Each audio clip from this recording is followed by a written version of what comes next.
What's up guys, өнөөдөр бол day 119 байгаа. Тэгээд өнөөдөртөө болохоор би гэр зураа өдөр өнгөрсөн байгаа. Амар ойр хоол хийгээсэн. Хоол хийсэн байгаа. Энэ болохоор дахианы махтай тэгээд төмстэй season хоол байгаа. Сая дууссан болохоор нэлээд орой дууслаа. Тэгээд энийг болохоор би маргааш нэмс овондод тэгээд хийчихье гэж бодож байна. Өнөөдөртөө болохоор нэг юм ирдүүл байлаа. Гэр орон цэвэрлээд хичээл амарцуулгын гоё юм. Хамгийн юмуд ингээд амжуулахад амар цагтаалцсан гэх юм уу.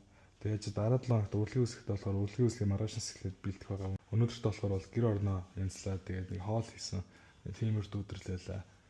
Энэ бол гэх юм ингээд яг одоо ихтэй сизон цэцсэн байна. Би нэг ruin хиймээрг байгаа чиг. За ингэж тайд доороос нь харуулъя зөө. Доороос нэг амар моотой тиймэрт бол хийсэн. Яг төмснийхэн доор бол дахианы мах байгаа. Тэгээд нэг дахианы мах тэгээд төмстэй хол. Ер нь бол тэгээд энийг маргааш өглөө сэрэл овонд жаал тэгээд идэндээ энэ төрөл day 120 дуусаад өнөөдөр бол их тайм гоё өдөр байлаа. Өнөөдөртөө болохоор ер нь бол ингээд гоё өдрөө гэр орондоо өнгөрөөгөө тэгээд өөртөө цаг өнгөрөөс гэх юм уу. Тиймэрдүүл байна да. За тэгээд энэ төрөд day 120-ыг өндөрлөе доо.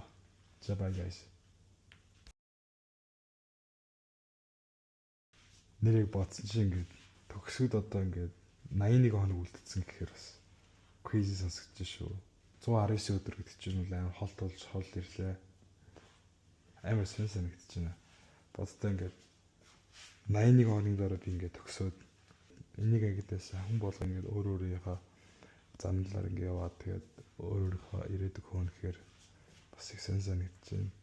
За тэгээд bye guys. Сайхан мөрөө. Энийг бол амар сэтгэлээ шингэж ийсэн шүү. Bye guys.